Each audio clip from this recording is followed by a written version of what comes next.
L'énergie infinie n'est plus un mythe. Cette énergie existe.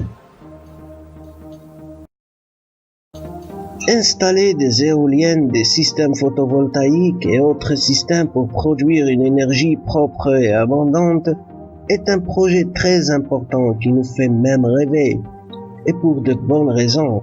Même si on ne parle pas de l'effet de serre, respirer un air encore plus pur, avoir un environnement encore plus propre et avoir une énergie moins chère et surtout sans risque sont des raisons suffisantes pour s'orienter vers l'utilisation de ces sources d'énergie.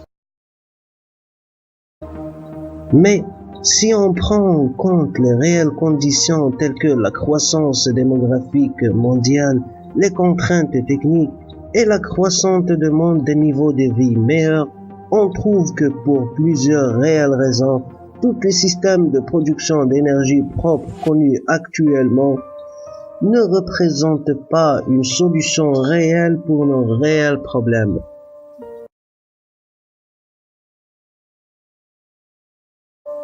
L'énergie solaire photovoltaïque a beaucoup de problèmes de structure de base. Par exemple, l'alternance jour et nuit, l'alternance des saisons, les intempéries, la poussière, la chaleur, tout ça rend pas possible que nos besoins de l'énergie soient du solaire photovoltaïque. En plus qu'elle n'est pas vraiment applicable dans beaucoup de régions de notre planète, l'énergie éolienne est fragile et coûte cher. Aussi, pose des problèmes tels que la pollution sonore et autres risques de sécurité. Compte tenu de l'énergie dont nous avons besoin, l'énergie solaire et éolienne ne sont pas en mesure de façonner la politique énergétique mondiale. Mais la recherche d'une solution est toujours nécessaire, car actuellement la production de l'énergie utile est dominée par le pétrole qui est polluant et nécessaire pour d'autres utilisations industrielles pour les générations futures, et le nucléaire qui est hautement dangereux. En cas d'accident nucléaire, l'impact n'a pas de frontières. Il menace tout le monde. Tchernobyl est un exemple. Jusqu'à présent, il n'y a pas de rassurance convaincante. Et aussi, il y a la question des déchets, qui est loin d'être complètement résolue. Comment alimenter de telles cités par des systèmes d'énergie renouvelables? Comment les habitants vont s'équiper des panneaux solaires par exemple? Ils vont les mettre où? Même s'ils vont utiliser une production centralisée, de combien de batteries ils vont avoir besoin pour assurer une continuité d'approvisionnement? Nous voulons de bonnes solutions. Ces systèmes sont-ils capables de couvrir nos besoins industriels? Notre volonté de s'équiper encore et encore par différents appareils et engins consommateurs d'énergie. Non. Même pour un maximum de développement de ces systèmes, ces problèmes vont rester toujours. Oui, ne représentent pas une solution réelle pour nos réels problèmes. Ces systèmes sont des systèmes naturellement fragiles et peu fiables. Et en plus, ils ne sont pas bien adaptés pour la nature et les besoins humains. Ils vont rester chers. On remarque que les prix de ces systèmes commencent à se stabiliser. Ils vont rester chers et hors de la portée de la grande majorité des habitants de notre planète. Nous voulons des solutions qui arrangent tout le monde.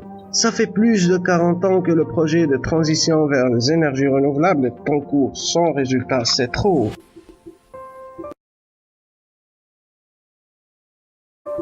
Une étude récente a révélé l'existence d'une source d'énergie plus propre et plus abondante que tout ce qui est connu actuellement.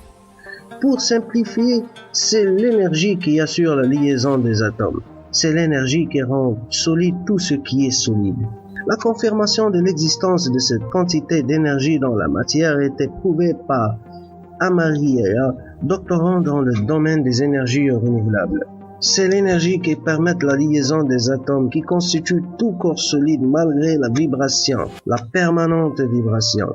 Sans cette énergie, la matière va se désintégrer. Selon cette recherche, cette énergie existe sous forme magnétique. Ça existe avec de très très grandes quantités et extractable sous différentes formes.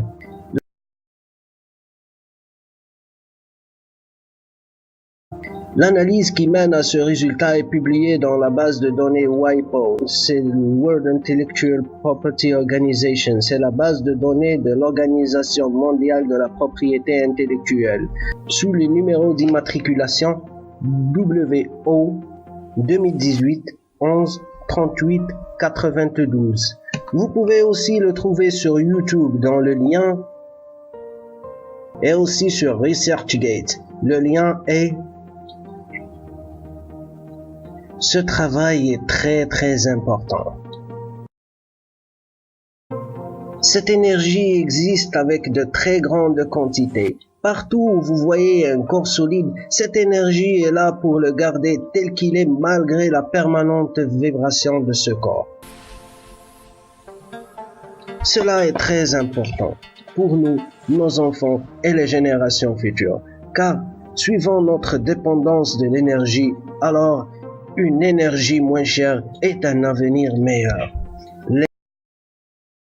L'énergie infinie n'est plus un mythe. Cette énergie existe. On compte sur votre soutien pour un avenir meilleur.